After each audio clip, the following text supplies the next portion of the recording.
Hi, my name is Whitney Polk, and I'm a program specialist here at Evident Change. Today, we'll be discussing the upcoming changes to the SDM safety assessment.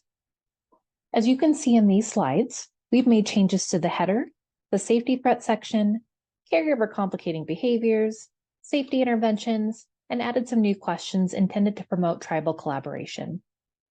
We'll walk through these changes in WebSDM so you can see them in the context of the assessment themselves.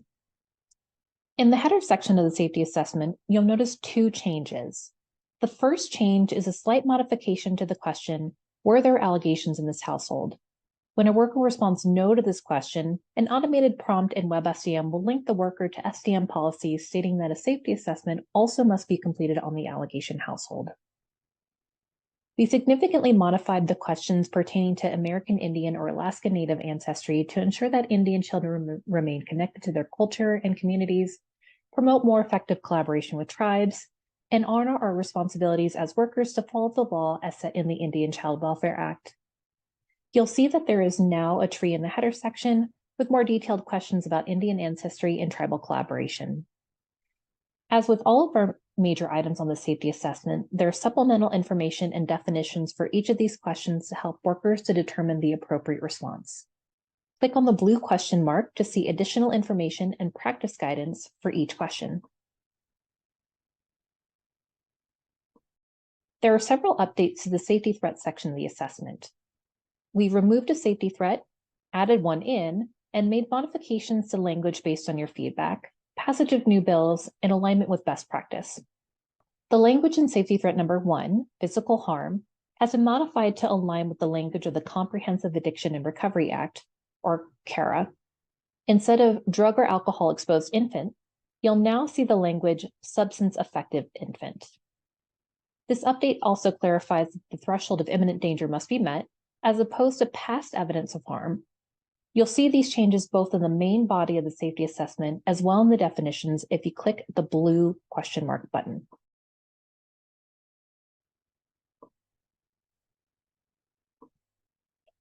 For safety threat number 2, we've modified the sub-items to separate sexual abuse from commercial sexual exploitation.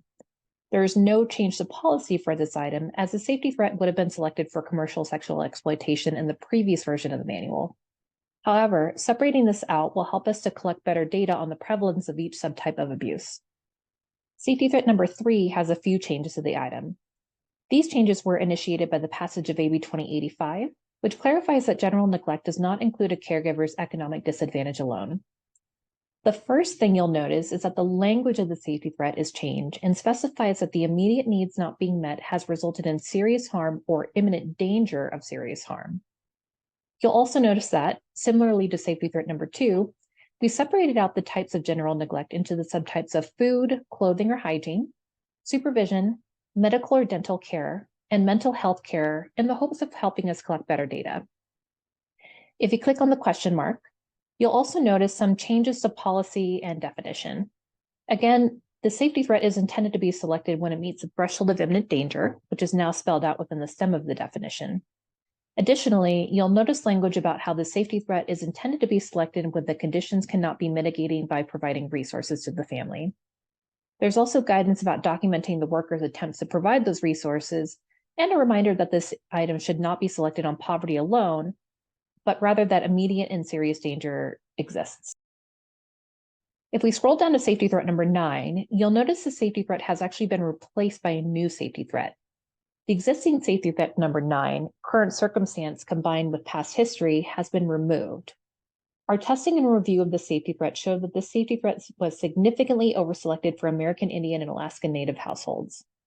Now, for workers still considering removal based on past harm and circumstances that are already covered under the other safety threats, workers should select safety threat number 10, which is other, and provide an explanation and get supervisor approval.